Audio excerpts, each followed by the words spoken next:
Can Testing. everyone hear now? It's working good. I hear the echo though.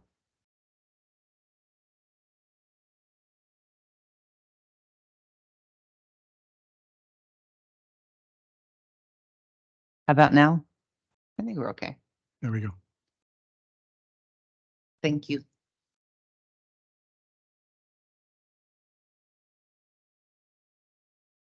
Okay, we're good to now? go. Everything's back up. Okay, we're gonna, Resuming the meeting. we're gonna step back, and not necessarily resume it from where we left off, but because our audio was not working, we're gonna start back from, looking at page 1 of the report. And, we're still on item 3A. Please proceed, Mr. Myers. Yes, Director Adamon. The conversation when we dropped off there was in regards to a better way to present operating revenues. As you see on that chart where it shows district operating revenues, water and sewer funds, that chart includes transfers in. Transfers in really isn't a revenue, but we use that to offset costs in the operating fund incurred by other things such as debt service payments. When we have loans and debt service payments that are funded by either R&R rates or the CIP loans, we transfer those funds into the operating fund to offset those costs. But those happen periodically throughout the year. So Director Cicada suggested maybe we pull that out and show it separately. And I think that's a great idea. Perfect. And we're going to go ahead and move that forward because it'll give us a better sense of really where our operating revenues are. Right. And I appreciate you making changes because we've been working on changes throughout the last year or two. And I appreciate that you do those. Certainly. It's nice. It's kind of a fluid, ongoing. So on page 1 of that report, transfers in is showing 0%. Is Yes. that what's not accurate?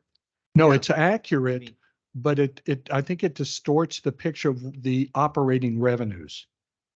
Because, I'm sorry, Director. I was gonna say, they transfer money in when you have to make a debt payment or, a debt service payment. And so right now, with only being July and August, we haven't had to transfer any funds in. So it says 0 because we haven't used any of it. Correct. But when we do start using it, and that will skew the Well, that's the same, benchmark. that's the same explanation for every 0%. Right?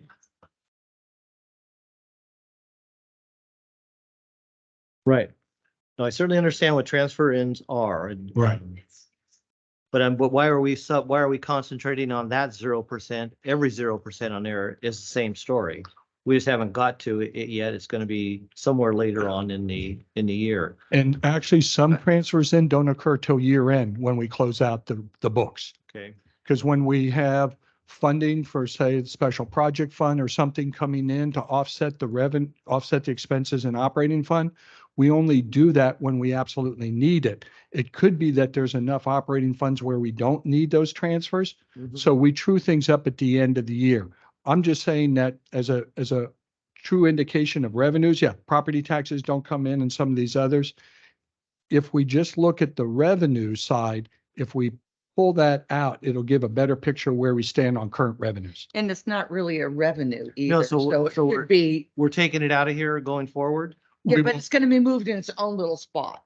Right. We will still in this report on it. report. Yes. It just Okay. won't be included in this group. Okay. We're just trying to confuse everybody. Right. It's not, no, it's easy to understand. I put it in a different spot. I could see here in that as well. And I understand the concern because we do have some revenues that show 0 for months Mm-hmm. and then they'll come up. It's just that these transfers, especially those that are used to settle up at year end, won't show up until the audit is complete. That's where it muddies the water a little bit.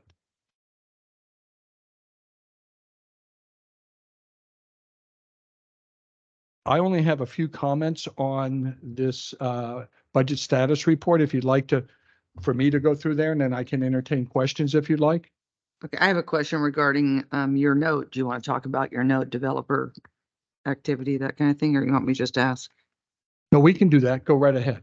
Okay, so looking at your note, regarding the miscellaneous operating revenue, it says that developer activity is higher than expected. Backflow testing is not complete until later in the year.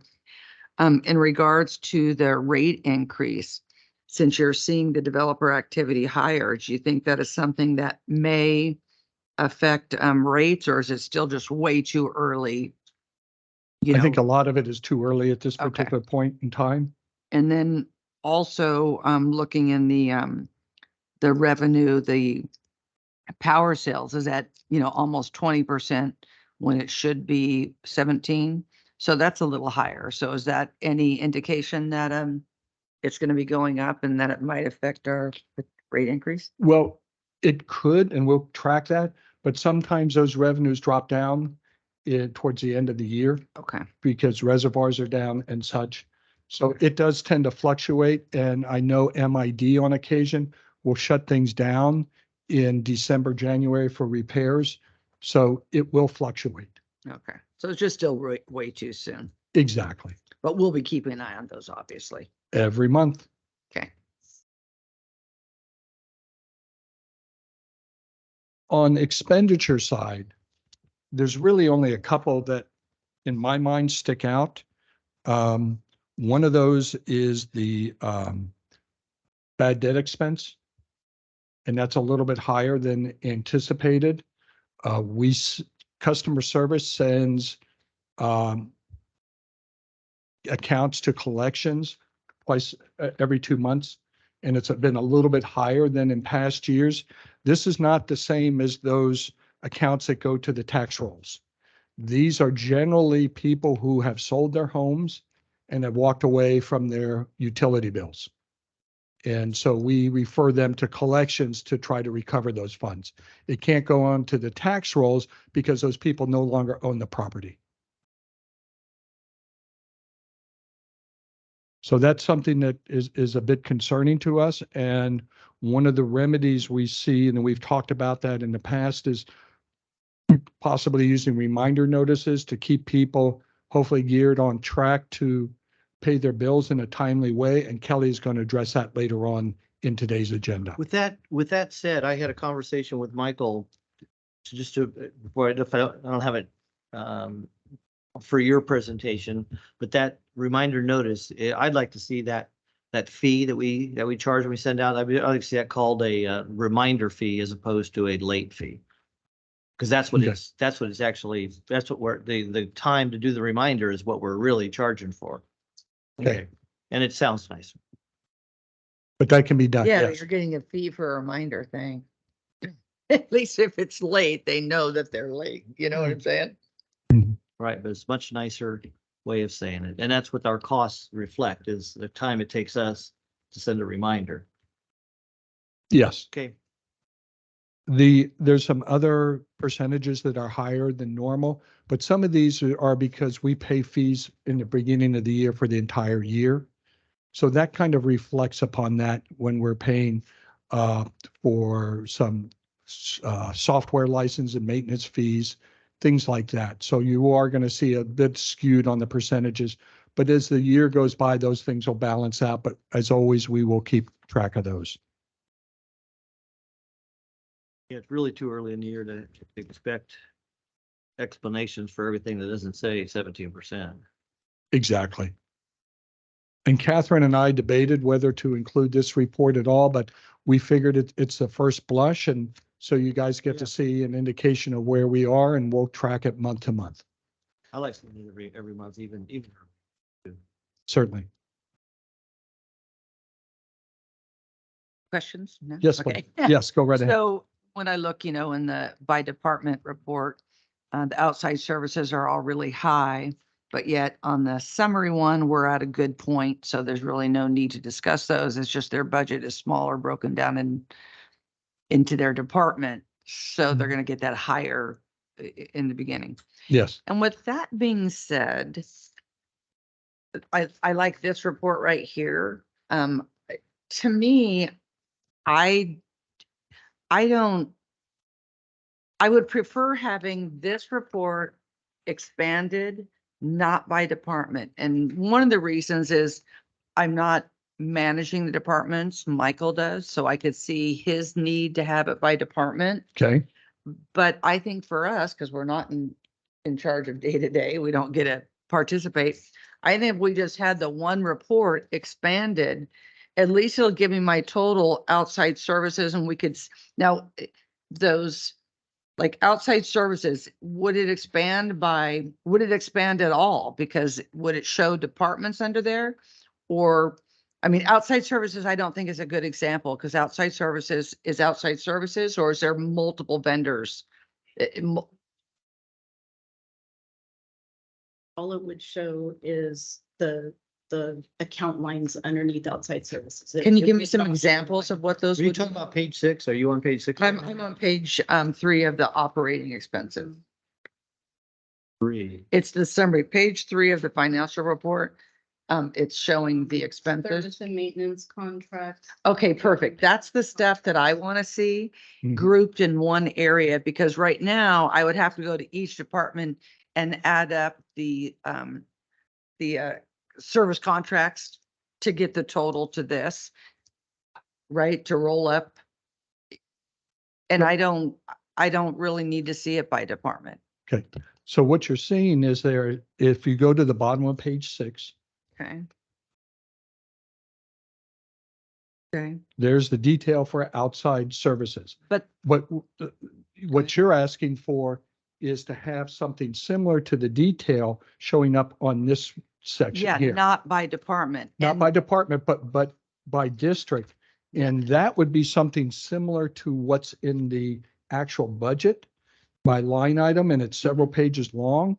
Do you want to see it for each individual grouping here, or just for those that are in the red, so to speak? And the reason why it came up here is because you have a note, because it's high, that's why it was pulled out. Right. But I'm trying to, I'm picking on the Tyler stuff. I wasn't here for the last meeting and I appreciate all the questions that you asked, Scott, and how you guys answered.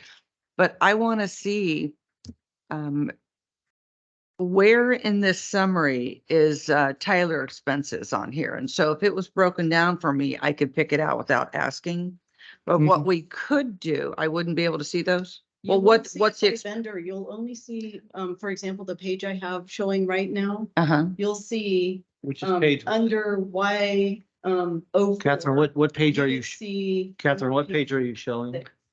Okay, So on Y04 outside services, you would see outside services, Okay, 60400, 60410, 60431. You will not see Tyler. vendors. You see that on your claim summary, that's on the first board agenda of each month. Okay, so the question I needed to ask was, where does the Tyler expenses roll up? And it would be under service maintenance contracts and computer license contracts. What about, the services for collecting our money? You know what I mean? Collecting. Can I take a step back? Yes. And I think I know what you'd like to see. Okay. And it would be a combination of expanding this report, but also going back to the budget documents. Remember the detail in the budget documents? It listed the different types of services provided in each line item. It showed where Tyler was. It showed where collection was and those type of things.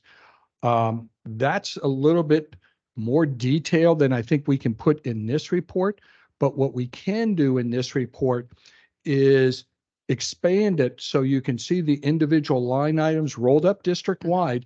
And then we can always go back and refer to that original budget document to show you where the individual vendors were. So then I'm only looking at 2 reports instead of these all pages and me doing my math on that. Correct. And if you want to send me a practice one, because if it's like, 12, 15 pages, maybe we don't want to say, I would like to see it, but maybe it doesn't have to go to the meeting. If you want to just email me, want to say, here's what it would look like, Cindy, and I'll say, oh yeah, that's what I'm looking for. We And can I do that. use the budget too, because I do have that and do refer to it. occasionally. Exactly. And that provides the detail.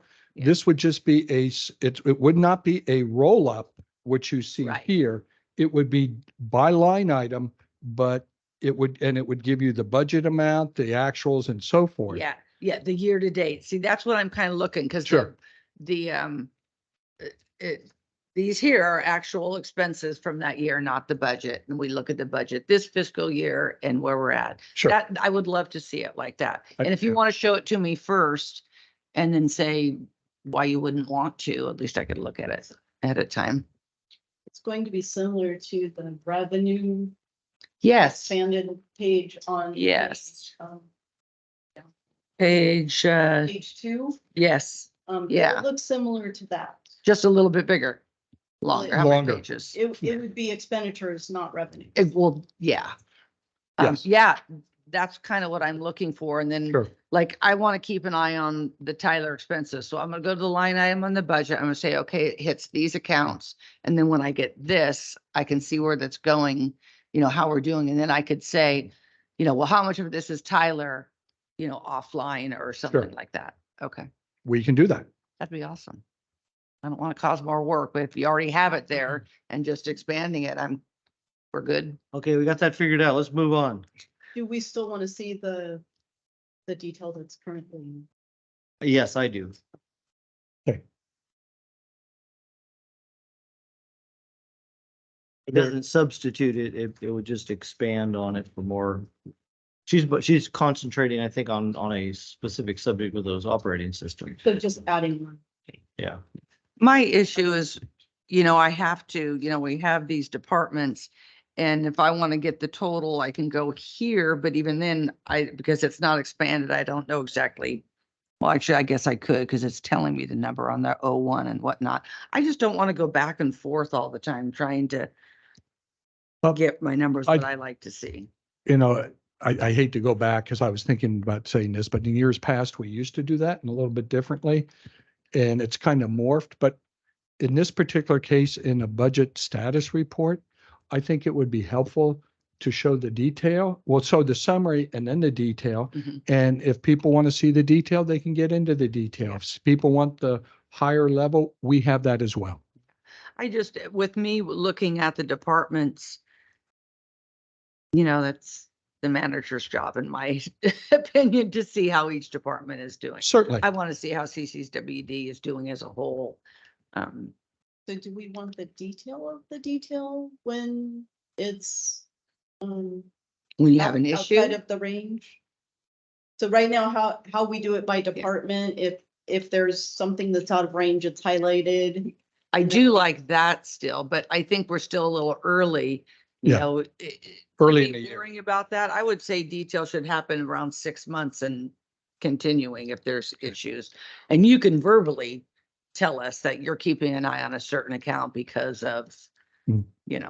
PG&E cost doubling. Certainly. And just to summarize, the report basically is good the way it is, except for wanting to add the detail on the district operating expenses. Yes. In addition to the summary, 2 pages or whatever it is for the detail operating expenses. Yeah, because he wants to see the by department and I want And, to. yeah, so that's why we won't change anything else. We'll Yeah, just insert one small section. okay, Okay. thank you.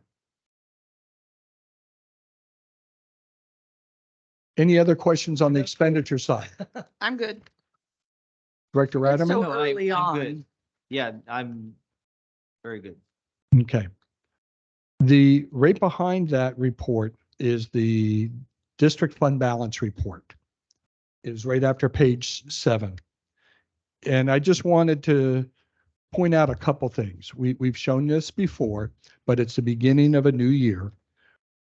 As you can see, off to the right, the 3 columns, the largest column is restricted funds. So obviously those include expansion funds, restricted funds for CIP loan and so forth.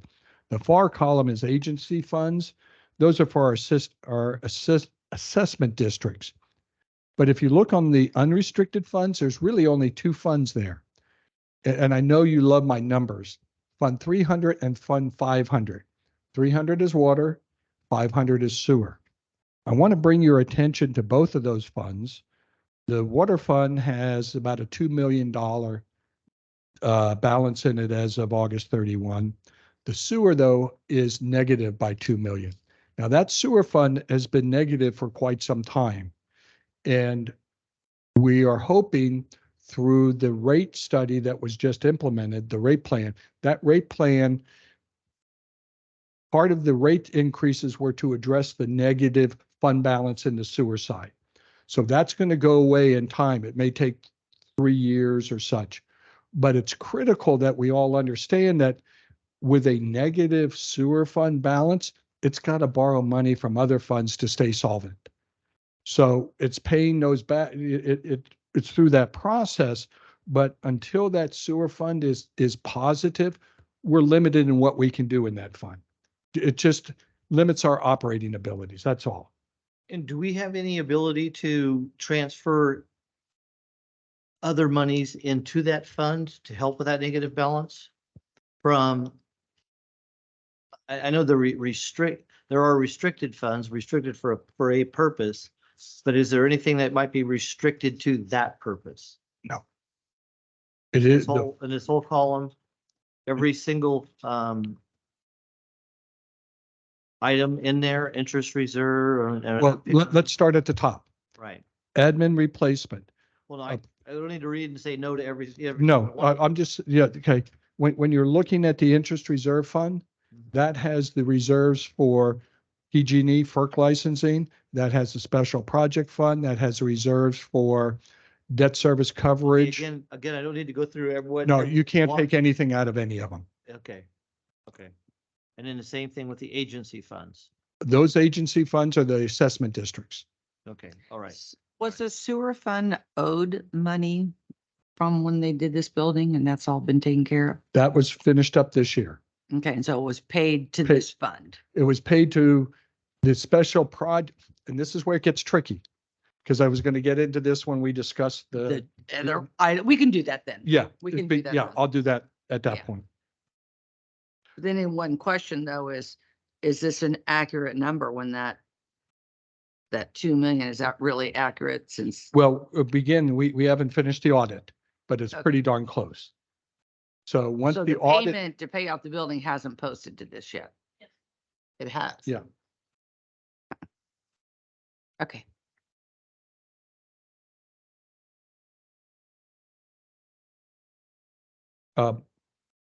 if you go on to not the next page, which shows fund activity, but the CIP loan page, that shows you the expenditures that were made from the loans for the different individual projects. As we're spending money on the Copper Cove wastewater lift station 15 and 18 rehab, and also the Copper Cove lift station 6, 8, and Force Main. Can I So go back to this number again? which one? The sewer fund, Yes, ma'am. $2 million in the negative. So how many years has it been carrying this negative? And so what we decide to do a project that we couldn't get grant funds. How did it get to this? Because there's no money there. I mean, I can provide you a short or a long history. Short history, we've never collected enough rates to be able to fund sewer because we only have 5,000 sewer customers. Okay, so we just keep borrowing and you're using this for tracking all that for the most But part.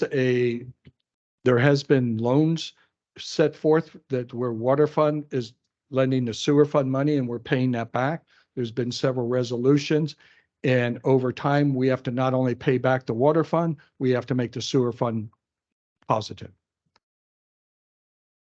But I'm still not understanding how our money is coming out of there when it's not really there. To me, it should be a zero balance and we have a higher liability in the money we borrow to get things done. Well, it'll be, when the auditors look at things, they divide it into water and sewer. 500 in the sewer is just one component of that sewer fund. So when they look at everything, they combine everything together. When we look at the operating fund, that's all we look at, and that's what this fund is. It's a Okay. little bit different when the auditors come in, and this is what I was going to get into the Okay. 364. It's more for recording purposes. Really just how you're recording things and tracking. Yeah, but we Okay. do have to make that positive. And it's been negative pretty much since I've been here. Okay. All right, thank you. I won't do that one more thing. Really. That's okay. The section showing where the loan proceeds are being used, What page you on now? that is, and I'm sorry, we need to add page numbers for all the page. Are you on that page? This one? Yes, that page. Okay. Right. Go ahead. You're back to where you were. Yes. Okay. And really what we're working on in this particular, we use funds on the sewer projects. There weren't any CIP projects that were funded by the water loan. So that's why you don't see anything in August. But we had $530,000 expended for the projects listed here in August. And those sewer fund proceeds are really restricted to those projects that were identified in the loan documents.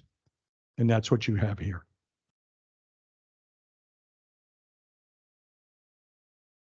Any questions? The next two pages are a summary of this water and sewer CIP projects through the end of October. I'm sorry, August. I know we're moving ahead quickly.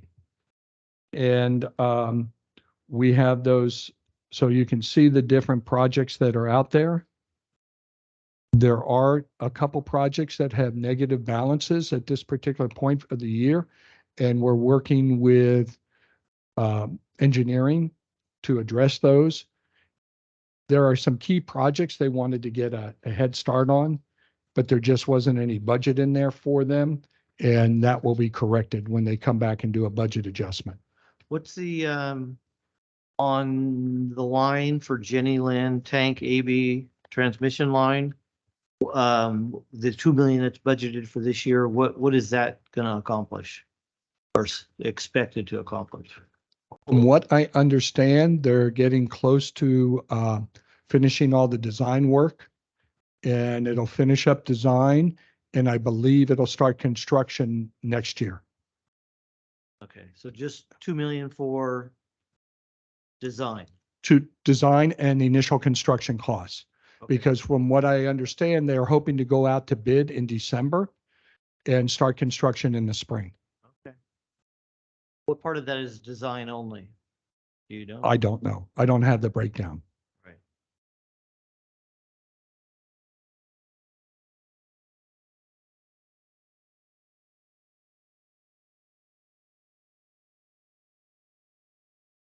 Then do you have anything further on? No, I'm good. Okay. And the last page in this group, the budget status report, is a deferred budgeted items for capital outlay. And there were no expenses showing up in August for deferred budgeted items. Okay.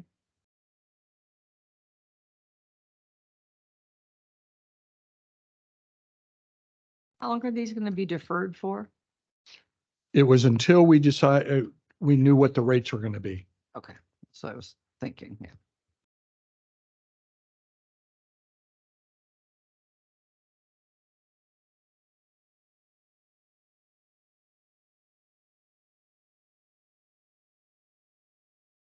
If there are no further questions, I can move on to the next item.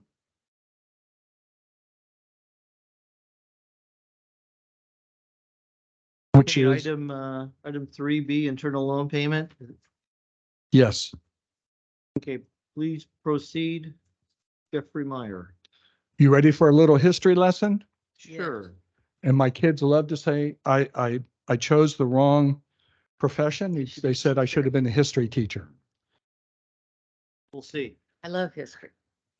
but they also said I lecture too much. I think that's a nice way of saying you talk too much. Yes. Okay. I didn't say that. I know you didn't. Kids- And Your kids did that. That's right. yes, Your my kids said- children, Your kids are pretty blunt, unlike us. yes. Unlike us. You just nod and nod off when I start to lecture too much. This is going back quite a ways. Back in the 2000, and I'm going to go fairly recent and go back a little bit.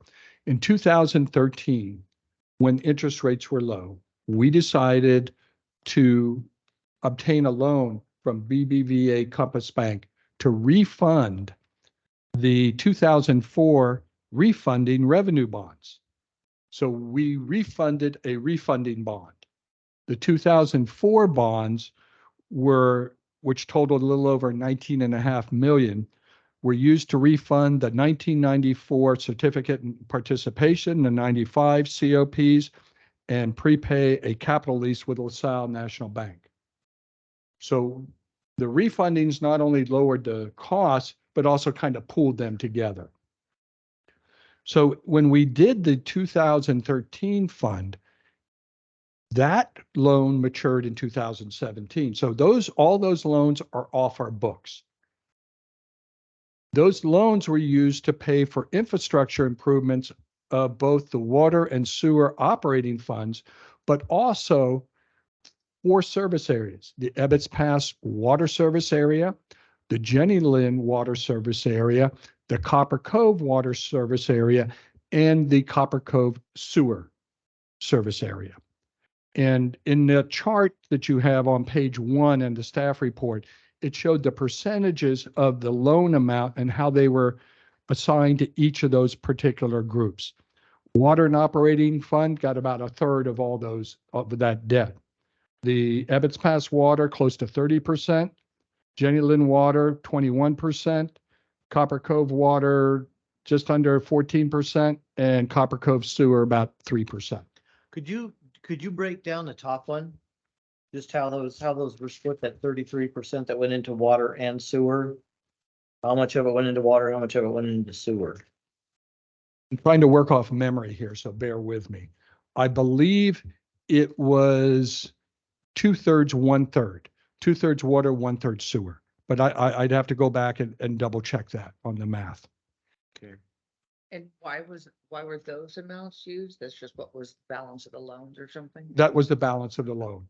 It's based on the initial loan that was taken out to have improvements. And it was based on the dollar amount of those improvements combined. So let's say it was a $6 million loan. 4 million of it was for water, 2 million of it was sewer, but I'd have to go back and check, but I believe that. Percentage was it rolled over to this payment. Yes, exactly. Okay. Now, when this loan occurred, the debt service obligation for water and sewer operating funds were paid for by rates. Those debt service obligations for the expansion funds are paid for by capacity fee revenues. When somebody gets a new service, they pay capacity fees that goes into that particular service area. So those revenues were pledged to pay down the debt service. There was sufficient revenues coming in for Ebbets Pass, for Copper Cove Water, Copper Cove Sewer, but not enough in Jenny Lynn Water.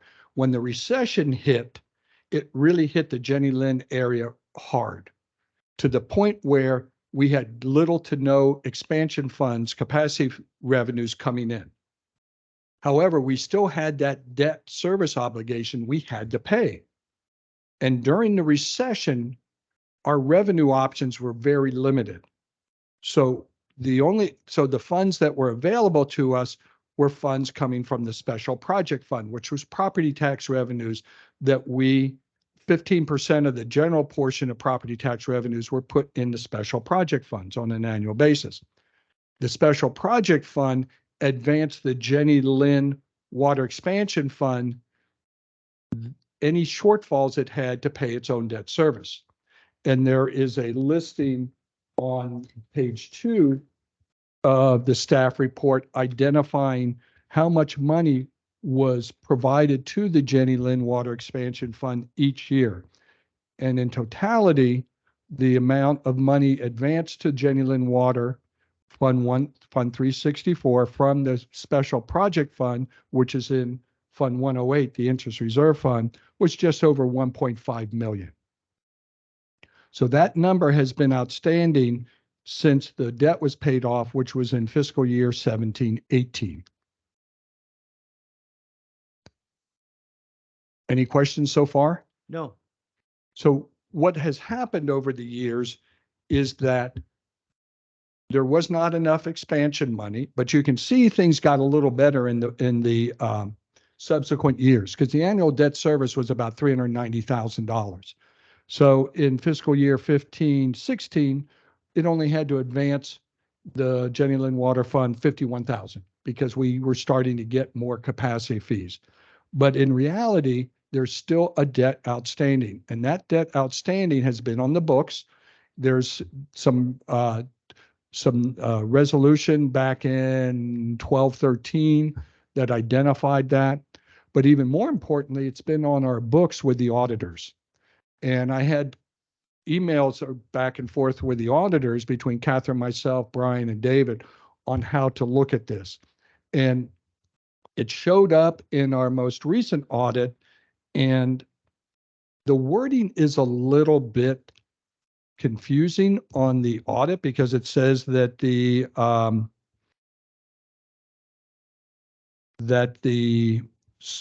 internal loan from the sewer fund to the water fund is only 411,000, even though the debt was 1.5 million. And this is where the difference between our internal accounting processes versus how the auditors look at this. Now, when I think I mentioned this, when the auditors look at this, they look at all the funds in totality and separate it in between water and sewer. When they look at Fund 108, Fund 104, when they look at all the expansion funds, they divide it in between water and sewer. And when it's all said and done, if those funds owe one another, it's in totality, not drilled down to this specific loan. So moving forward, they were going to go ahead and for this year's audit, they're going to add another chart due to, due from the water fund to the sewer fund, identifying the different components and show how it rolls up into the total dollar amount. But it'll give us a better indication of where we are on the individual components, not just a summary. And this goes in again to the internal loans, because there is that internal loan from the water fund to the sewer fund making up those operating deficits each year. So it's going to show that plus this loan and any other internal loans we have. It'll be much more transparent. So in this case, the water fund, Fund 364, Jenny Lind Water Expansion Fund, owes $1.5 million to the special project fund. But when you look at the special project fund, that fund is split between water and sewer. 73% water, 27% sewer. So when you make a loan, and we're proposing that we have a payment of $400,000 because there's 1.1 million in the Jenny Lind Water Expansion Fund right now, 73% of that will stay in the overall water fund. 27% of that will go to bolstering up the sewer fund. So it's really knowing that it's not water to water, it's water to water and sewer. And we're looking at yes, I know. We're looking at starting this process in fiscal year 22-23 because we haven't closed it out. And we're bringing it to your committee here, and it goes to the board on Wednesday since this wasn't in the budget, to grant us authority to make this transfer. It doesn't affect the operating funds. It just affects Fund 364, the Jenny Lind Water Expansion Fund, and the Special Project Fund in Fund 108. So that's a lot. Yes, it is. So in theory, though, you're just not balancing accounts, but making the changes to the account. And so we're moving 400,000 over to special funds. Does that make that fund to where we could use this money on something else? Yes, it can. And that's the second part of this process. Pardon me? So I said, is that kind of what the game plan is, or is it just to help put the sewer amount that $2 million. Yeah. Doesn't help that. Okay. No, no, it doesn't help the operating fund. It helps the overall sewer fund, but not the operating fund. So transferring it from one to the other, does it open up the ability to fund another project that otherwise we wouldn't have been able to do if it stayed where it was? Yes, with a caveat. Yeah. There's always another the special project fund is generally used for one-time expenses, whether it's capital outlay or some similar project. And the special project fund is funded by 15% of the general property tax revenues that come in, not the restricted property tax, the standby fees and such. So that does give us money that can be used for projects, for things that if something comes up in the middle of the year, we want to add to it or include it in next year's budget. So it does assist or help out the special project fund, because that fund was getting a little low for this year. And prior to any subsequent journals, and I believe you brought up one today that we're going to have to move out of there. But prior to that, we had $373,667 in 108 special project fund. It will increase by 400,000, so it'll give us a little bit more flexibility. And please help me, because I don't remember your email early this morning as to what we're going to move out of special project fund.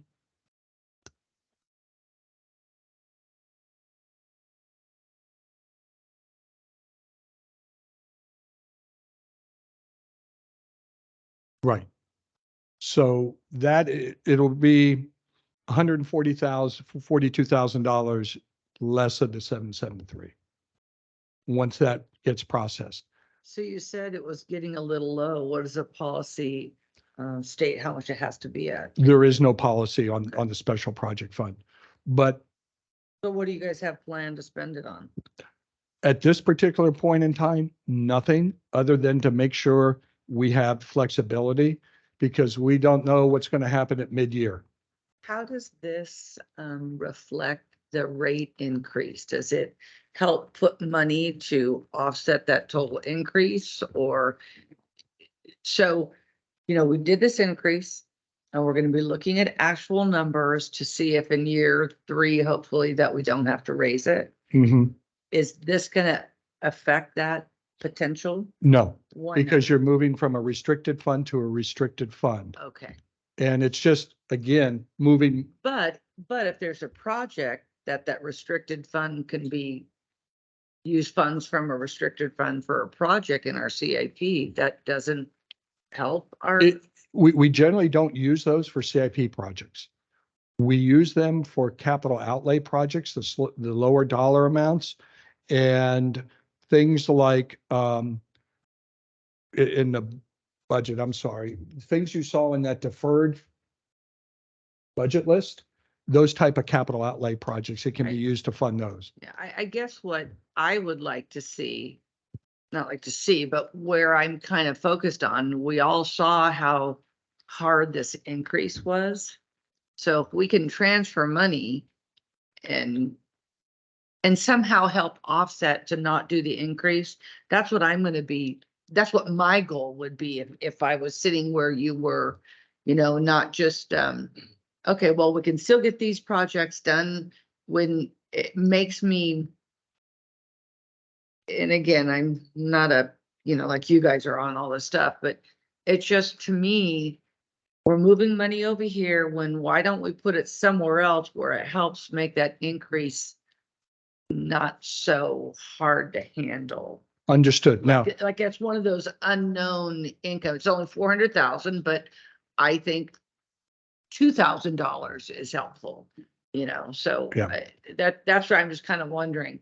And because it can now be spent on other things, the deferred projects, these deferred projects, were these the ones that were taken out of the rate increase? no, No. those were, I'm gonna guess that capital outlay fund, using it for capital outlay funds is because we have things in capital outlay that we will need or are budgeted for this year already. As opposed to using it for something different and the minor change that amount of money would make is all, I mean, honestly insignificant. You say, but not to you, but you said $2,000 would make a splash in your mind.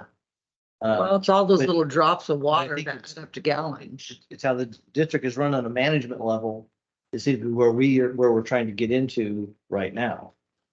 Yeah, but Yeah. we should to a point. I'm asking the question. I hear what you're saying and we do need to do these, but it's always going to be in my back of my mind, what we went through at the rate study. Understood. You know, we got 400,000 here, we're gonna have 600 there, and one of my concerns was we didn't have all the unknowns of potential revenue to help that increase not be so high. So is this one of those sources that could potentially help? That is where I'm going. This, And I see that we have CIP up, pardon me, it's not revenue, it's a transfer. but it still It's not new offsets the revenue. need. It's not new revenue that was unknown. It is Because not. we had the liability on the books. Yeah. It's backfilling the liability. And then logistically, we, like Jeff said, we take that money and we pay for the smaller capital projects that are in the budget already. We backfill the cost of, Leases. you know, the smaller projects, the $100,000, sub-$100,000 projects that need to get done. Okay. With that special projects fund. Yeah. So if it had remained at $373,000, we wouldn't have had enough to pay for all of the capital projects that are in the budget this year. It's not and I understand where you're coming from because we want to make sure we maximize the utilization of our funds or revenues and keep our expenses down. But the special project fund has historically been used to backfill the operating budget for capital operating projects when there's not enough revenue in that budget. And remember too, the water operating fund is not collecting enough revenues in this first year. So it's going to be a challenge. And we really won't know where we stand until the end of the year. And one of the things that ever since I've been here, when we had this special project fund, is it has been used as a balancing tool to be able to afford those things that we need, but we just don't have the operating revenues to cover it. And I think it's going to be useful in the next couple years. But as we go forward, there are challenges associated with the rate study. And we will be, and I was going to mention this in my director admin notes, but I'll bring it up now because I think it's relevant.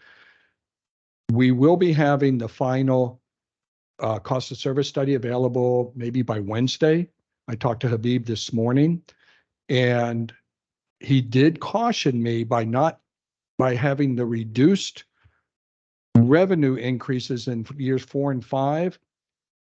We will not, if we can maintain those capital outlay projects, CIP projects, we will not hit our reserve targets, which will make it more difficult to issue debt.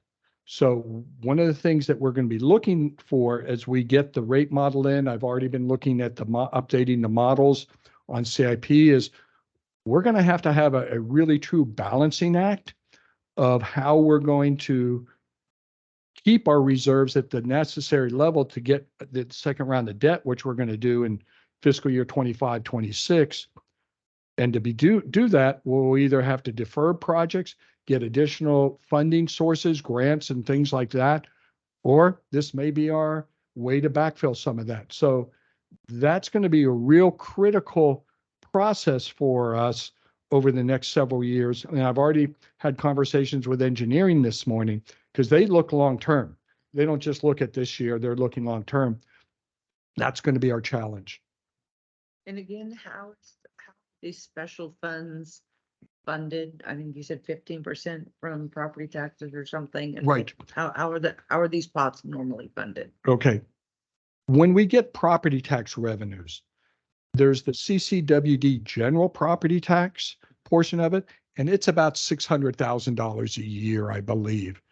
The biggest, maybe a little bit more, the biggest chunk is our standby fees. And those are restricted within the funds which they are collected. Some are water and some are sewer. Those give us most of our revenues. The other, since those are restricted for operations by code, by how they were set up, they have to go into the operating budget, either 300 or water or sewer. The general CCWD property tax, which is much smaller than that, those are the ones where we can go ahead and utilize those funds to go into the special project fund. And I can't remember what it is off the top of my head, but it's much less than what we get for the other standby fees. And those are funds that are restricted for one-time purchases. Sorry, it got expanded, but I think it's helpful to understand how everything moves around. That was the short version. Yeah. I don't need the long version. I can't retain those. All right, So thank you. I will be giving a quiz at the end of the meeting. No, you Okay. don't. So after all that, what we're asking for is direction to take this to the full board to authorize staff in the district to move $400,000 in fiscal year 22-23 from the Jenny Lynn Water Expansion Fund, Fund 364, into the Special Project Fund, which is in the Interest Reserve Fund, Fund 108. I'm okay. Okay, practice your presentation on, if you're gonna do the short one at the regular meeting. How many minutes? Actually, I'm going to say any questions. That's perfect, Okay. yeah. But I wanted, it's very important that the Finance Committee and the Director Adamant, Director Cicada understand some of the nuances and some of the history which got us to where we are today. Yes, no, thank you, appreciate it. History professor. Printed these on front and back and it's hard Yes, I ran. into hard this- for me to track them. I did this at home. It's like, look, Okay. So I'm assuming that we have direction to move forward with that? Yes, I'm okay. yes, yes, we do. Okay, moving on to old business. Old business 4A audit management letter. Jeffrey Meyer. This is going to be very quick. Okay. Oh, please. I don't know. I don't Is know. that a comment towards my ability to talk? Page 2 of 3 at the very bottom of the staff report on this item. Update on internal loan. Since I just gave you a little bit of background on 364 to the special project fund, I just wanted to reiterate that transfer will be made in fiscal year 22-23, as is some of our other loan payments. So we're staying in compliance with that process. And that's the only thing that I have an update on. We're still working on the whistleblower policy, and that goes through HR. Okay, Any idea when that's gonna be ready? No, I don't. You could ask that in the meeting. And that is the only open item from Yeah. Yes. management. okay, good. Awesome. Awesome. And that's all I have to say. Okay, Thank you. no, that, very, very good. Looks like, Kelly, 4B, discussion reminder notices and Kelly Richards. Good afternoon to you both. I am going to speak on past dues and penalties today, just to provide an update on where we are with that part of the process and re-implementation. At several of our past finance committee meetings, we've discussed the need to re-implement this part of the delinquency process. And we are looking obviously to still do that.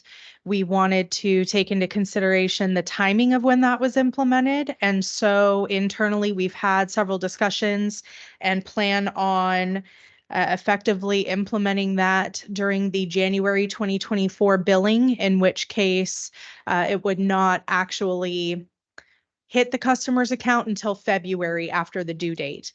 We wanted to implement it in January in order to take the next several months heading into the holidays to make sure that we are doing two very important things. One of those being effectively testing the process with Tyler in the system and ensuring that every part of it is able to be conducted from start to finish. Okay, you say you're implementing, what is it exactly? There's not, I don't know paperwork with this agenda item. And Right. If we're trying to remember back to our last meeting Mhm. and what we, okay. Sure. So the past due part of the process, our delinquency process contains several steps after we complete the billing. So post-billing processes related to actually sending the bills out. So the past due part of it, past due reminder and penalty part of it is the first post-billing process that we would conduct as a part of that delinquency process. And it involves us performing the process in the system that is tied to the original billing so that the system tells us how many accounts from that billing are still showing as outstanding. And then the system, we will run it and the system will issue past due or reminder notifications that will be sent out to Are the they the account same holder. things? Reminder and the past two are the same. It's thing? the same thing, right? Is there an added charge for having to do that? That is that $10 $10. reminder Can fee. we call that? Is there a way of typing that into the system because instead of calling it a late fee, a reminder fee? Yeah, I think is it- it's How about past due? verbiage. It's verbiage that's included within our rules and regs. It's listed as a certain type of fee, but I mean, there's no reason why we can't Okay. look at changing, the name of the If we fee got- if itself. We need to discuss that. We have several board meetings or even Mhm. a consent agenda item, just wording. Sure. On something Mhm. nicer or kinder, softer. And it is absolutely a fee that is charged just for simply having to run that process. Yeah, having to remind them that you're. Mhm. And it's a reminder your bill hasn't been paid. And a lot of times, Right. tell me if I'm wrong, a lot of times, the reminder is all that they need. It's not a perpetual habitual offender. And so that has been the case in the past. We have not run these delinquency processes for about 3 years now, stemming from the start of COVID. So pre-COVID, we were very successful in garnering revenue just stemming from the past due reminder and the penalty. Mhm. Okay, great. So that's what we're looking to resurrect here is re-implementing that part of the delinquency process and holding off there so that we can run it for several billing cycles and gauge its success in, lowering any outstanding receivables that And we that have will from the start billing. To be implemented in January. It will be implemented. So what Is there, I'm sorry, and as part of that implementation, is there a second? I understand that the first process is the bill, Mhm. second process is a reminder notice. Is Right. there a third process? So that would be the rest of the delinquency process that follows, which would be additional notification to customers, door tags, and then potential lock off for non-payment. So we are not implementing that part of the process yet. We're simply evaluating how successful we are with this part and really evaluating whether or not we need to move forward with implementing the rest of the delinquency process. And we all agree that it's the will of the board to not have 3, 4, 5 as part of this process, just 1 or 2. And is that something that's being taken into consideration? Absolutely. And we do just want to also make sure that we are doing our due diligence to ensure that bills are being paid and not necessarily relying so heavily on that teeter agreement with the county. We just went through that process and the amount that was sent to the teeter had quadrupled from pre-COVID amount. So in an effort to obviously, like I said, do our due diligence in collections for our charges and not necessarily place that burden so heavily on the county, we want to make sure that we are re-implementing part of Where this does that- process. Where does that mindset come from though? With it relying on the teeter program is there specifically for that? And yeah. if we can, it seems in my mind, if we can use less effort in that customer service department to do that Mhm. and rely heavier on that. But it still doesn't take away their jobs because, I mean, their time, because you're still gonna have to be tracking who they No, it are, does- because it takes- adds up. even It takes away a Right. ton of their time. My It takes cons- away a ton of your time for not having to implement 3, 4, and 5 of that process. I agree with that. Get rid of some of those City. processes for Right. sure. Mhm. Which, or even a door tag, a lock off, a unlock off. I mean, But- all of those processes are Mhm. very timely, very expensive. Mhm. But And take- using that teeter program is too, you gotta send out letters telling them everything you're gonna do, because they're gonna lien their house is what's It's gonna a happen. completely manual process to. Yeah. To go through the teeter. We Mhm. go. And that's through- only once a year you can do We it. go through Right. the late, anybody who's late, more So than these- 60 days late. Yeah. Implementing the teeter program is Manually, we go. through Yeah, every implementing the section teeter- more than one time. so implementing the teetering program is done once. There's something, a hands-on thing for each customer. It For each is. customer Yeah. Who's more than Each 60 cut- days late at the. Right. At the cutoff date. So each customer that's in there. So if there's 100 customers in We have there, thousands. as opposed to 1,500 actually. okay, well, let me ask the question. If we have 100 customers in there, that takes a lot less time than if we have 200. Correct. Yes. Okay, Correct. I mean, And you could build in the template for the letter and stuff, but there's a lot more processes to go through before the teeter program can act. And we only do it once a year, and you have to have the information by August or October are or you something. arguing that if that one takes a lot less time than the other? No, I think we I- need I to would use think the that program. The teeter program, I would guess, would take a lot less time to right. do the work on individually sending out letters, notices, than it would be to send door tags and reminder notices and lock-offs. Well, you still have to do those door tags and lock off No, by you don't. law, right? No. No, No, we do You not. can go straight to the teeter program. Exactly. You can, but my concern with it having quadrupled over the last several years is, and this is just my opinion, my concern is that the county may not be able to facilitate paying us that amount. Don't they have to though by law regardless? That's our- They may reevaluate that teeter agreement with Oh, us. gotcha. And that's my concern. I'm not saying that that is what's going to happen, but it is a concern. Let's The reach out to other. County and have a meeting on that. If that's a serious concern, Mhm, let's find out if it's even remotely legit. right, If there is even an the smallest amount of concern okay, that overusing it, there's a conversation with somebody over there that if that Mhm. does happen, I mean, afraid that they're gonna run out of money or have or by giving us that much money before they've collected it, they're gonna have let's ask. okay, And see if that is an issue at all, right, if it's quadrupled. right, 4 times now. And that's time to have a conversation. We're working with them Right. and hopefully they're not, We need to be working with the customers as well. right. And part of it as well is just looking at, cash flow and, needs for our funds. And so if we're relying so heavily on Teeter for a huge chunk of money that is only going to come in twice a year, that could very much affect our cash and the flow. conversation we just had about Mhm. transfers in and out, there's Mhm. always funds in another bucket somewhere around here and borrowing and especially if we're only Mhm. borrowing for a few months. Yep. From one to the other. We have that's, I don't want that to be a concern here. I know Mhm. we don't have that concern in this building. These finance guys. are- Yep, may I interject, please? Yeah.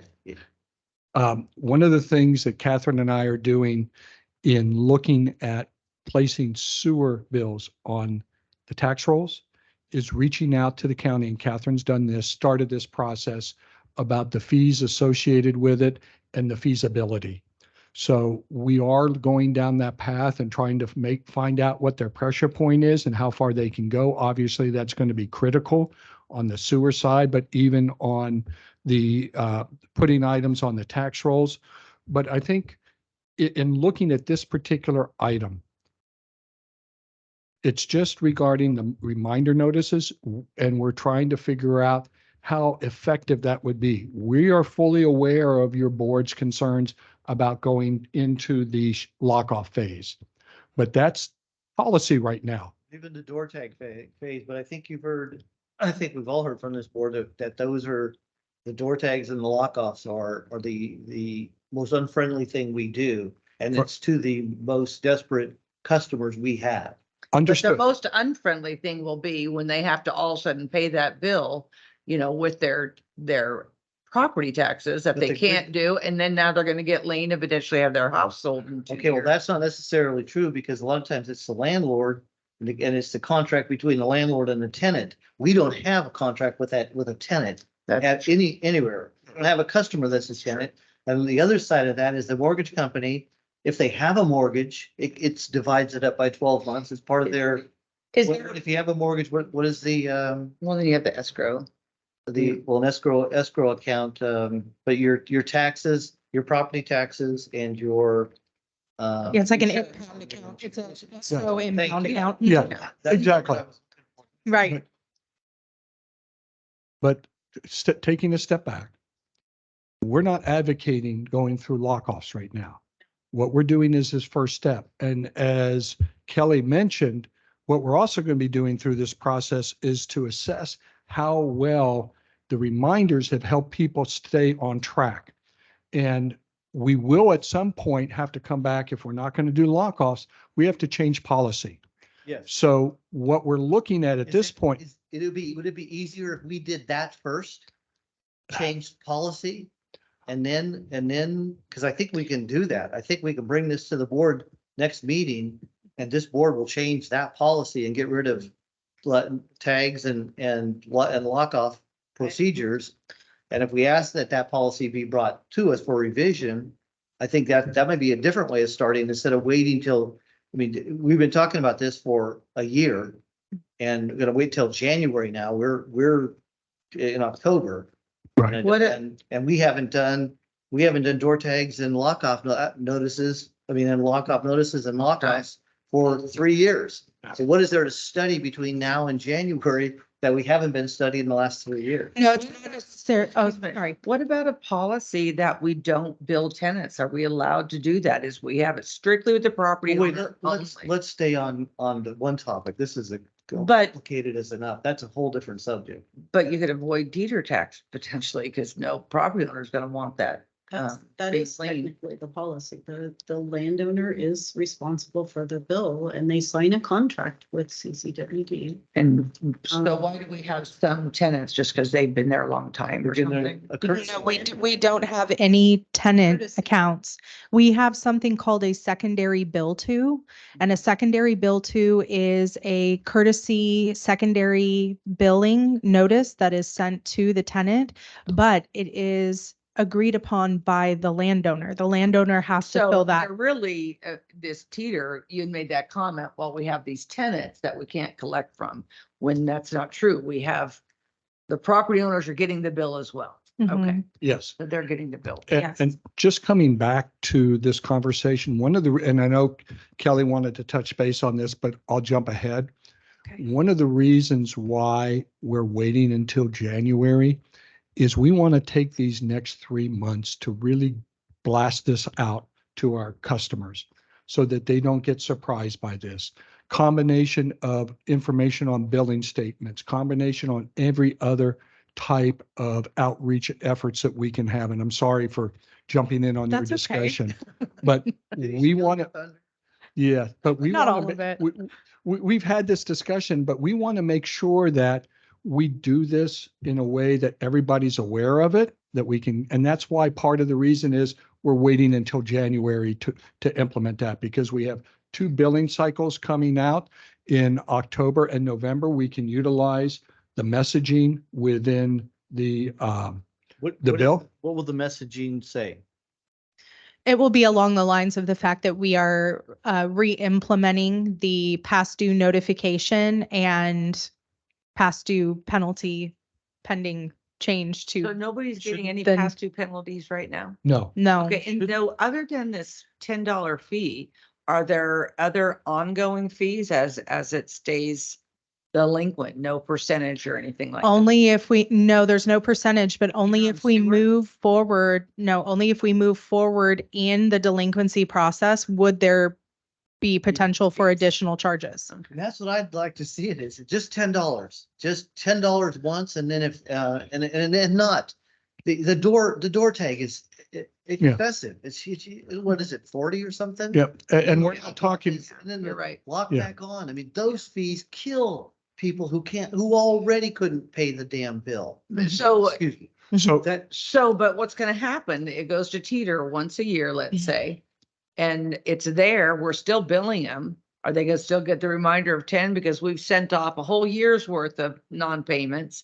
And then now we're collecting more. See, so there is still gonna be, it's, I think unless we change that policy, I'd like to know, unless we change that policy, and I'd like, I was gonna expand on something. like maybe not bill them. It's just every year, we're gonna send it to the Teeter on those people that haven't paid. It's gonna be And they can $10. deal with the county. They get billed 6 times a year, so it's gonna be $10, 6 times, and only $60, which is a Yeah. lot less than it was when we were doing it before. I'm talking about the regular billing though. Yeah, because- that's every 2 months, so that's 6 times a year, $10 on each one of them is only And $60. including And then their- it's the bill plus $10, Yes. 6 times a year. Yeah. If they never And send a so- bill, then that's all it is. Yeah, so. So I'd like to say, this is what I'm trying to get to. I'd like to see the notices say that we're thinking of implementing in January, no more lockoffs, no more, and also we don't have to, liability, workers' comp, we're reducing risk on everything by not having to send someone to that property. To do that, to hang a tag on the door. And we Okay, can avoid. so that sounds good. And this happens and you're going to not do a lock off on somebody that's now 2 months behind. It's March. We can't collect from the county for some time. We got to send all the information in August or October, I forget. And we won't get paid in our We have first the ability payment. to- So, To float that's what I was just. okay, but so we're going to send it in August for a whole year's worth now, let's say. And then what's gonna happen is we're gonna have to continue, because they're still living there. We know what, we haven't gotten paid yet, but we're gonna send out the new bills. What do we do with those?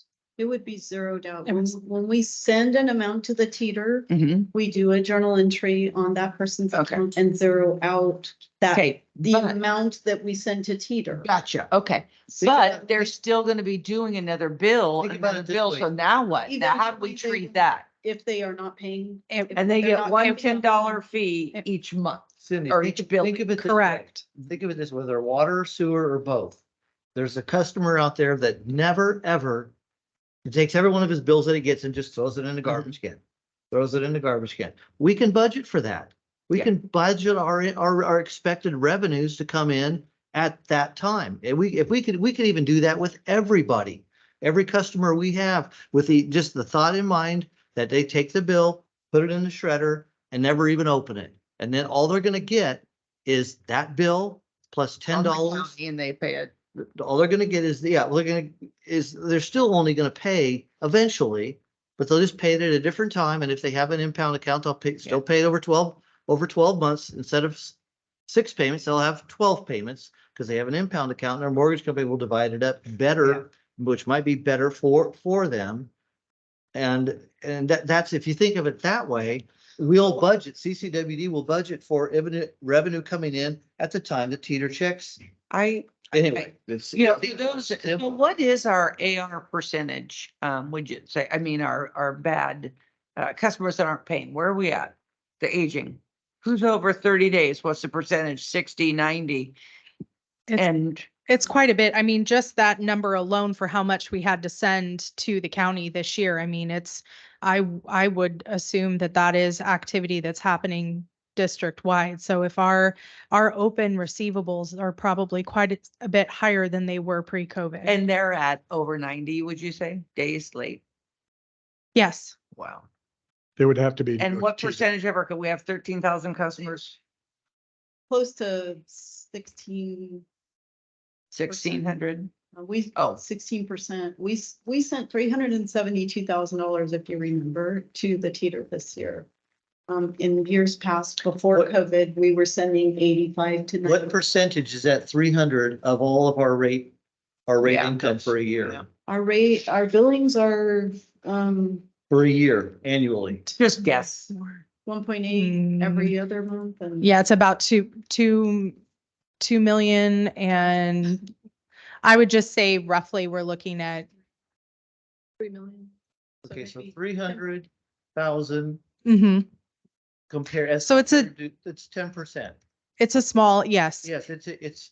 So the cash flow on us is And okay. that's the increased quadrupled amount. And if we does get back to where it was pre-COVID, it's only $80,000. What kind of a response? I can't do imagine. You have to send out letters for the most part, informing the customer Right. what you're planning on doing. Do people end up coming in and paying? What is, no, I mean, obviously at 16%, that didn't happen this time. So this year So- we started out with what, about 1,400, Mhm. close to 1,500 accounts that were past due. Wow. And we ended up with, I think, 900 and. A little under So 1,000. some of them come in. And so, and these past due, how past due are they? Normally, when do you threaten them with teeter? And let's say that everybody's paid, we start a new billing. 60 days past due Mhm. on the measurement date, which is 3/15. It has to be 60 days before August 11th. Gotcha. Okay, So 60 days. is Usually that what kind of that. is the March 15th billing. Okay. But we So don't start anyone- noticing until April or May, at the end of April. Yeah. Anyone who hasn't paid their March 15th bill, or actually their February 15th by the end of May, They're teetered. will go on the Gotcha. teacher.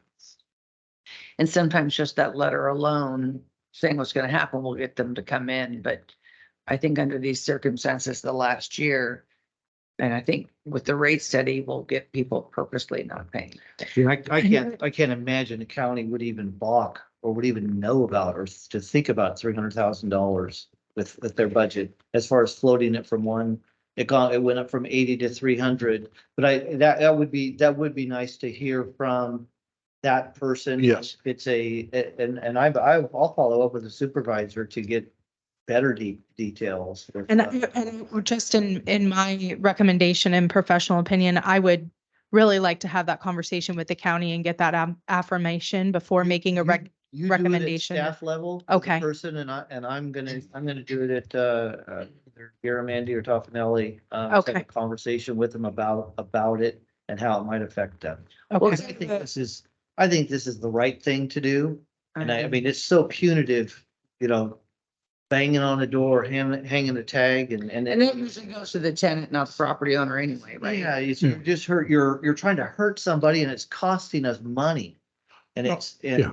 it's so. What fees are attached to an account that when you have to go through the teeter program? I mean, there should be a fee for your time and whatnot or not. No, so we have to pay a fee to the county in order to put these 1%, on I teeter. think. But then at that point, any charges or fees that are incurred from that delinquency are charged by the county to the property owner. You can't charge the account a fee for going in the teeter process for your time because you have to have proof of mailing, all that kind of stuff that you sent this out.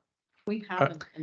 We have not, we don't have a fee specifically for that because it wasn't 10, 15 years ago, it wasn't that much of an issue. But what and I wanted to, I'm glad you brought that up because we would have to do a time study to see how much time is spent at individuals and actually if it's worth it to assess a cost. And when we're talking about reminder notices, that $10 fee was established, I believe, in 2007, 2008. We have not done an analysis to see if that's covering our cost. And one of the things we're going to be doing, not right away, is as we go through this process, starting in January, we're going to be tracking our time to see if that $10 actually covers our costs. Yeah, know- that's a good thing. Good point to remind. We might have gotten more efficient in all these years and maybe it's only $5 now. Yeah, right. But But there's also mailing costs and all that yeah, good but stuff. the cost of what Tyler costs us though, I mean, isn't that a cost factored in or is it labor only? Labor only. Okay, and then, Labor and materials. So we used to mail them out internally. So it was the printing charge, the mailing cost and actual time. But as we said, we haven't done this for 3 years. So it's going to take us a while. And I would anticipate that the first half of the year we'll have a better feel for what it actually entails. And then the other part of it is, again, working with the county, reaching out, what our costs. And I'm not a big proponent of the lockoff process. There's a lot of effort and a lot of angst on both sides, but I do believe that I think I'm not going to speak for Michael because he's not here, but we do need to revisit that policy because the policy is still on the books. And we could bring that back to this finance committee next October at the next meeting and start going through the different policies and how it would be affected. so you said it was labor Yes, yes, only. please.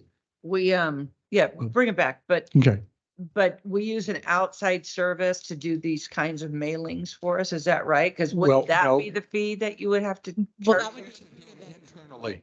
Yeah. We used to actually do them internally. One of the thought processes, and I'm stealing more thunder. Go ahead and go Well, with the let me process. finish what I That's was okay. getting with this You is should have sending said out anything. these letters to the customers stating they're gonna go on the tax roll. Right. Don't they have to be certified? Because you're looking for some kind of documentation that they've been mailed. So if we can only charge our labor for that fee, what about the actual cost? Like mailing, let's say we have to do it signed or something and it's Okay. $4 times 900 people. And we can't collect that fee or can we? Actually, I was referring to the fees for the reminder notices. Oh, no, I'm talking about the teeter stuff. And so. I've been in an agency where the fee was assessed onto the Well, there customer's should be. account. We just pass it through if we're going. But it is absolutely, it's it's part of the policy. As far as the time study goes, if you do one, I think where we're gonna end up is with that. Mhm. Is do reminder fee, reminder notice, Mhm. $10. Probably not gonna call it teeter fee, but whatever that transfer of debt fee, Mhm. another $10. And so fine, it's not just their bill we actually used or what the actual cost plus 60, but it would only be plus, well, that'd just be a Oh, one. we're sending out one notice It'd be- each billing period if they're late. And And that's then when they get their letter saying Cindy, they're gonna. the $10 times 6. Yeah, that's okay. $60 plus $10, $70. Yeah.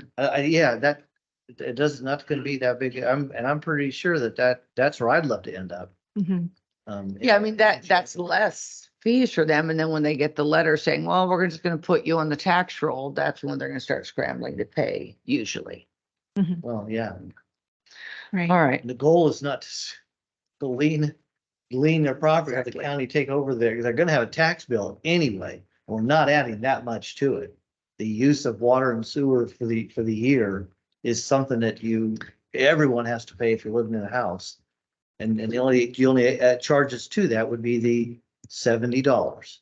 That's the only thing we're adding to it. Times a whole, however late they are. Yeah. No, that's it. Set for a year. For the whole year, it's only gonna be $70. That's it for the entire year. $10 per billing cycle plus $10 for the transfer to the county. It's 70. Yeah, I'm okay with it. It's hopefully the people just pay their bill. Yeah, well, and if they don't hurt nearly as bad. Okay, so we'll plan to bring this back at, The policy, right. yes, in October. Mhm.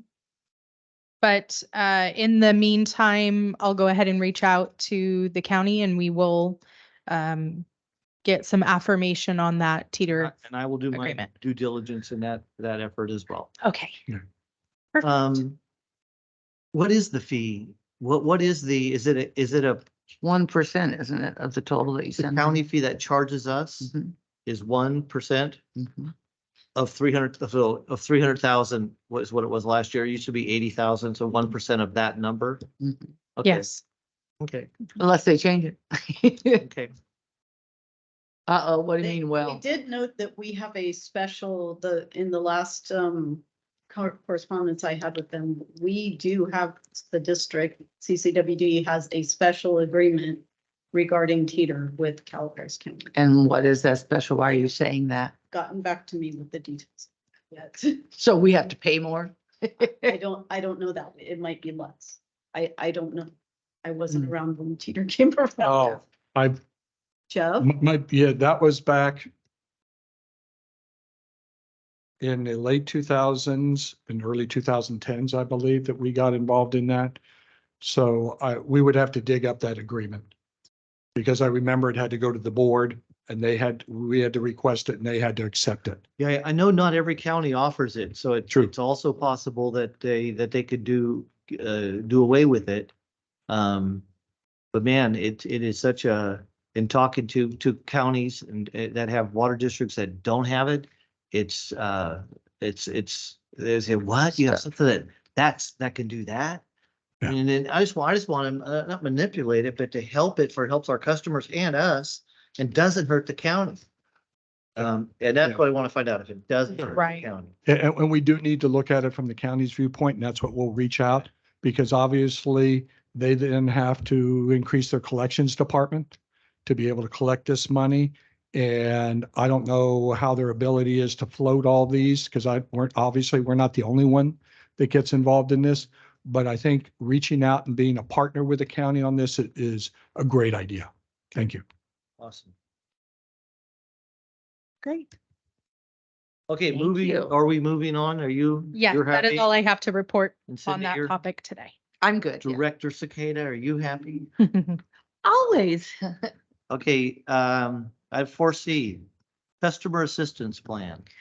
So I did want to report back on our customer assistance program that we have been discussing at several of these meetings as well. And just to recap, we did go through the process, the annual process just recently to re-enroll those who are eligible, those customers who are eligible and meet the parameters of the program. And as of just the end of last week, we still have 68 open water cap spots and we have 82 open wastewater cap That's a spots. lot. We need to remind them of that service, So, but I imagine if they're already late, they don't qualify in that part of the terms. right, part of the terms is that the account needs to be in good standing. So what do we do about that, Scott? Can we send out I don't get a CCWD. I'd like to see what they look like when they go up. You don't get a bill either? But just, no, I wish I did. No, I don't. Not at all. But just I was gonna come, I mean, without anything in here to study for this agenda item, I was unsure if we were gonna expand it. No reason to do that at this Hey. point. Hang on. If there's 80 openings on one and 60 something on the other. But let's advertise it somehow. I mean, on our website, that there are Okay. spaces available for those who qualify. But wait a minute. And a notice to the customers. if we We can. have You agree? people, yes and no. In the people that are behind, are there people that could otherwise qualify for this? So we just went through this horrendous rate increase. Can we come up with a one-time, we'll let them get on the program so they could start making a payment towards their past due stuff? You know what I mean? Like, here's what we used to do at MSD. So I would say, okay, you're behind 6 months. Let's say it's $1,000. So, you have to pay X amount. So you have to pay 2 months worth. And then we put you on a payment plan for the past due. And there's interest charges on this. MSD charges a percentage. But that way, to enable them to like do a one-time, we're going to overlook how past due you are, but you're going to commit to a payment plan on the past due.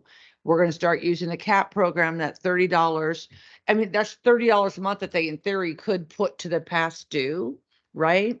So come up with some kind of a one-time thing. Let the people who need them, who are behind, get into this program, because they're just not able to because of that. Can we bring that back to the board, an open board, Scott, in October? We can't do it next time. Is the CAP program on there? So part of what I wanted to talk about today was just no, that's okay. Was just the parameters of our current CAP program are mainly for low income assistance, Yes. right? So that's really the true parameter of the program. But I've come across many, many resources that give alternative programs. You don't have to just have one program. You can have other programs, or there can be, other assistance that you provide. One of those being flex term agreements. So for those customers who don't necessarily meet the low income, requirement needed for our current CAP program, there may be an alternative that we could generate that would, Okay, I like that idea so much better, because to take out that line to be in good standing for the low ratepayer assistance, I do not want to do that.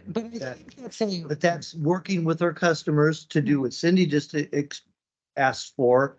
There is a way to do that, exactly that, to get them eligible for the CAP Right. program. That's fine. So that'd be. They need to be able, any way You you don't do it, do I it- don't You care. don't do it at Murphy's to get them eligible for the CAP program. Correct. We don't You have do that. it, you do a flex, Yes. work with them on. their It's fine. I So mean, I they- just used what I said as an example. I didn't know what the answer was, but right. somehow to get them eligible to that CAP program, because that's what they need. If in fact they're the low income that would otherwise Right. qualify.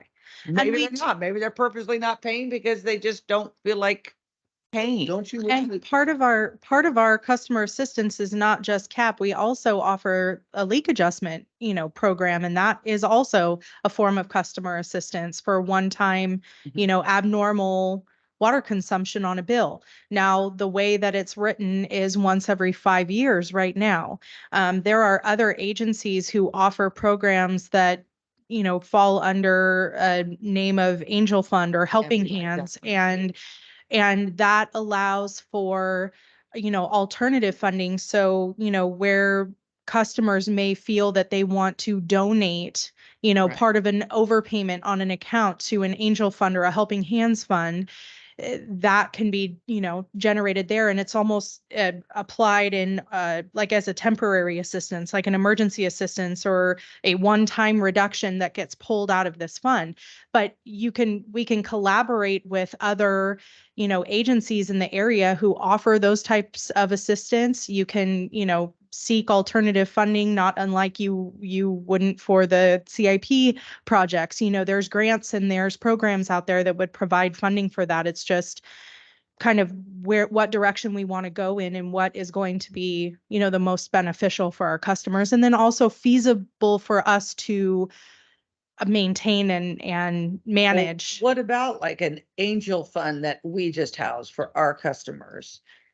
Right. And it's more like a round up, their bill's $362, round up to whatever, right? And then that money, when it comes in, it's in a separate fund for the angel fund. And then when somebody is in need, you can pull from there and Right. there. I mean, the And maintenance, but we could have ACT could do that. That's, they can maintain that bank account, that impound account. Right. So if it was something that was maintained outside of CCWD, that would be entirely different. If we Okay. were managing that, there's a little bit of concern for me as far as getting Tyler on board to be able to help manage that Gotcha. program. And really what their willingness is to not only help us build it and manage it, because we would need to have that option within the portal and within our, system to be able to facilitate that. But then also making sure that we're not going to be charged for that on their behalf for something, because That's it would something to be look into. right, be a specialized type of agreement. So, but there are alternatives is basically where I'm getting with this is our program right now has availability, Yeah. but there are many other alternatives that we can explore, maybe not expanding our current CAP program, but looking at offering See, other. with having that many openings, I don't see the need to expand the dollars, and I had Well, some wait, ideas wait, for I- that, but we're not there. Well, if that was we one of have my questions. availability. What are the dollar amounts? So it's Water? $20 per No, bill for What do water. we fund for water annually and what do we fund for the CAP program? So it's about $60,000 total annually. And how's that broken up, water or wastewater? There's more that goes to wastewater than there is water. It's Is it $20 a bill and for water and $30 a bill for sewer. Is it 27% versus 73%? No, No, there not is that a kind of number. split. Why did we do sewer more? Is their it- bill it- usually higher? It Does it costs cost more. more? Okay. Mhm. It's a Cost more higher than base 10,000 rate. Customers. Okay, the other thing I had, started talking about, a flex program, of working with customers to help them get caught up. offering Right. them funding packages. Do we currently do that? No, we do not. Can't, okay, Make it that policy. would be, It's, can we, I'd like to see, next meeting, November maybe. Mhm. let's do Don't- sooner than don't- later. Don't recreate the wheel that's already out there. Mhm. If you're communicating with other water agencies, felt Mhm. like you diligently are. Yes. Let's find one, that we can put together and bring to us. That would Yeah, be, that would be awesome. because I think we're gonna take something off your plate in that customer service. I'm with what we're talking about with wastewater, the cheater, Right. and being more aggressive. I think that would, and they'll enable us to have more bandwidth and Flexible time? not flexible time. And it does go, I agree. And it does go back to, again, Tyler's capabilities of helping us manage payment arrangements within the system. We did look into payment arrangements originally several months ago with Tyler. We sat with them and we went through how to run that process within the system. And at that time, it was approximately 30 minutes to do one payment arrangement for one customer. What the heck? So that, just to let you know, that's Yeah. what we're up against. No, it's And easy. I'm just thinking if someone's got to personally be on the phone with you and asking questions and working things out. And right, then there's a follow-up and signing something and agreeing on it. right. And then it doesn't work, then they don't pay on that. And I could see, I've been there. Right. Am I going through college and with roommates who moved out and like all kinds of stuff. kinds of things, Having to yeah. Deal with that $800 bill that I could not pay until a year ago, over a year, maybe. Right. Anyway, but that's payment arrangements, I think is so kind if there's someone working with you and it's a bridge and not a way of life. Exactly. And that's what we need to have Yeah. more. Understand, and we agree with those sentiments, but remember Kelly said it takes at least 30 minutes. Is Of that a staff long time. Or a short time? That's a long time. Okay. A payment arrangement on an account really should only take a matter of minutes. If the system is built correctly to accommodate, establishing a payment arrangement over a period of time, you should be able to set the parameter within the system to say, this is the payment amount we agreed to with the customer. Here's the frequency. And, it sends them the agreement, they sign it, it's kept within the system. And then you should be able to run a report on that every week Yeah. to And see so time who's, is kind of the holdup here. So, Yes. on my director comments, I will bring that up. At some point, Okay. and that's the unfortunate situation because again, like Director Adderman said, we've been looking at re-implementing the delinquency process for some time now. And so we've met several times with representatives from Tyler to go over those parts of the process that we do not have built within Tyler yet, as far as, dialed in, I should say.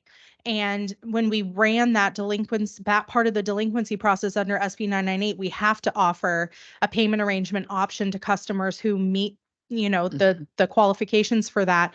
And when we found out that for one account where we would have potentially hundreds that we would need to set up for, and it took 30 minutes from start to finish for each customer, it just wasn't feasible And that was the time-wise. Tyler reason why it took 30 Correct. minutes for you to Mhm. set it up. Correct. Okay. Well, So, but it guys is, come up with something. yes, it is worth looking into though. There are several things we can look at, and, it can range from anywhere to adding customer assistance programs to evaluating the eligibility requirements for the ones that we do have. Doesn't PG&E have a spot when you go to make your payment that says need more time? And they could set it up in 3 payments right there, which these may probably need more time than that, but they can do it. And Tyler, it's the charge they're going to charge us to be able to set it up is the issue too. Well, you know what you're looking for, you know what you need. Create some sort of a policy or a Okay. proposal for a policy that Right. that definitely works in that office and Right. not Okay. dictated Right. from Thank you for 30,000 looking into feet. those. Yes, absolutely. I'll continue to do that. On a bright note though, just update on LIWAP, since it is an active customer assistance program that is still accepting applicants. What's it called? LIWAP, it's the Low Income Household Water Assistance Program. And who offers that? That is through ATCA. Okay. It's a state program. It's federally funded. ATCA's still facilitating it for Calaveras County. They still have just under $15,000 worth of benefit left for Calaveras County. Get a message out to our late people. So, and so far Is it for late people? it is, it's actually for current and late. Okay. So as long as you meet the qualifications for the program, we are in partnership with ATCA. We send them the information for customers who are going through the review process with them, and then they determine who's eligible. Does our reminder letter say anything about? Oh, about it that? should though. Our billing statements have very regularly on the billing statement pointed folks to the LIWAP program. Okay, Mhm. and our low income. I mean, that'd be Right. nice if if we're gonna send a reminder, they either fall into one category. Really, Right. it's just a reminder, and that would be the first paragraph. But if it's a habitual, we don't have to have a different letter, but if it's, and if this is something that's ongoing, these are other programs that are available. Yes, LIWAP has been extended actually through the end of March 2024, or as long as there is still funding. So again, we still have about $15,000 worth of benefit for Calaveras County. 53 of our customers have been helped so far with a little under $46,000 worth Nice. of assistance. So 43 people at $46,000. 53 at 46,000. Okay. Wow. Yeah, but still, That's I still mean, great. it's been a very beneficial program for our That customers. is a So positive note. yeah, it is. so Did you end on I a will, positive? I will end on that. Thank you, Thank Kelly. you. Kelly. That was awesome. Okay, moving on to Director of Administrative Service comments. Jeff, you get on your No soapbox. No. No, I have comments. I don't want to disappoint. This is very quick. As I mentioned earlier, the final cost of service study will be completed this week. And once we review it, we will upload it onto the website. That's the one with the new percentages. Yes, actually what they're doing is the cost of service study stays in place, but they're adding 2 appendices, one for Oh. water and one for sewer. Perfect. Okay. The other thing is, and I have to change the wording on this, although Catherine has been working on preparing the audit documents for several months now, the real audit starts next week when the Okay. auditors come on board and So whose name was on there? we. I thought so, no.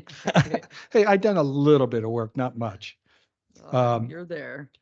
As far as the Tyler review, we're in process of that. We actually had a meeting last Friday with SoCal Water. They have Tyler as well, and we got some really good information. A lot of the challenges is is it hosted separately on your server versus the cloud, and the capabilities one versus the other, and the cloud is the only option now. So there are challenges we're facing, but we're looking at that, and we're going to bring this back in October to have more discussions, Good. including limitations, things that are the positives, things that's working, and things that we can improve upon. So that is on our list. And also on our list for October is a review of sewer bills on tax rolls. Oh, That's Cool. on my I like list that. here. yeah, so I had the Tyler on my list. Yeah. What about the portal during the rate study public hearing? I heard a lot of people saying, it's not even working. Is it working for the customer side? I'm sorry, that should have been your. So obviously our customer portal is up and running, but the smart meter part of it with the AMI data, I have a meeting later on this week with Tyler to kind of resurrect our communication on that and find out what next steps are. Really what we've been doing internally is trying to dial in that AMI meter data and make sure that there are no gaps as far as reporting is concerned. And that obviously we are dialed in internally for meter swaps, troubleshooting meters and things like that before we launch it to the So public. they can go on the portal and pay their bill. They just can't see their actual use yet. So they will only see the consumption that has been billed every Oh, 2 months.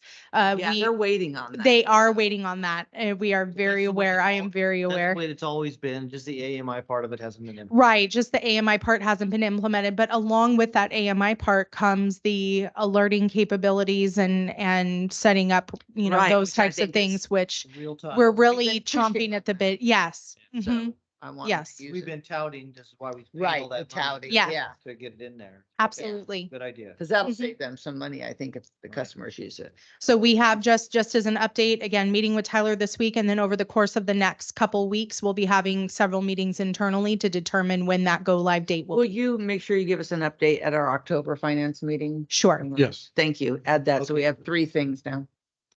So you had Yeah. to add something to my Wait. list. Okay, director's She did. comments. Greg, that's, That was my comment, so Okay. I'm good. all right. I have no comments, but I do have future agenda items and I think we've talked about Yeah. a couple of them already. Mine are sewer and property tax bill. Check, you already got it. That payment arrangements, We got that. for and then the teeter program.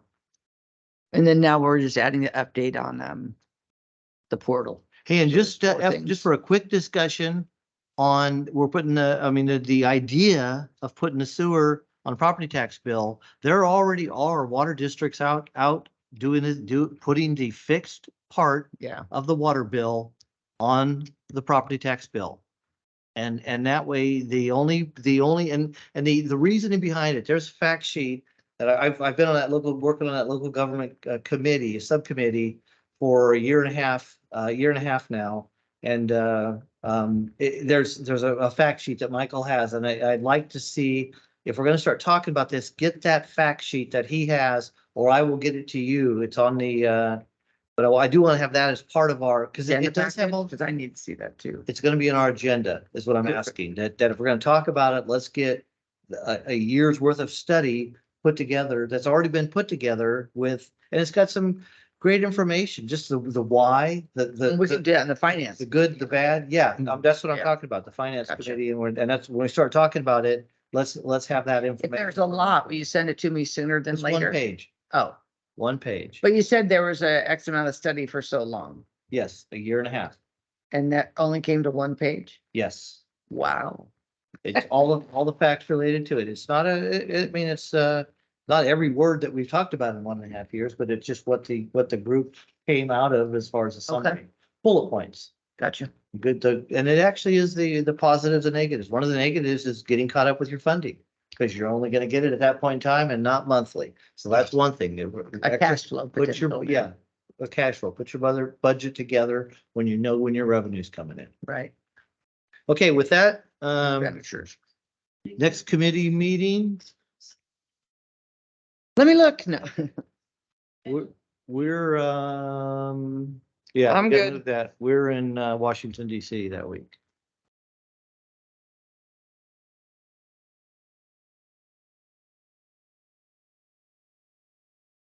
Why don't we just get Bertha in here or Russ or something? Are you kidding? No, I'm You not wanna do kidding. this without me? How about, I just like keeping, I mean, I plan knowing there's certain things and we have to start changing to me. It's like, what? I'm flexible, but let's see what you can we got. do it the following week on the 24th? External relations is that time. Oh, The What about 25th Monday, is the a board 20th? meeting. Monday, the 23rd. Basically a month from today. So it'll be just like this week. Yeah. I'm Mhm. okay. At least it frees up a week, maybe. I'm okay with that. 1 o'clock?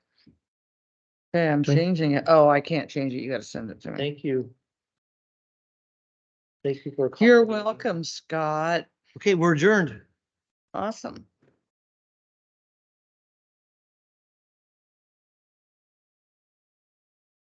Off.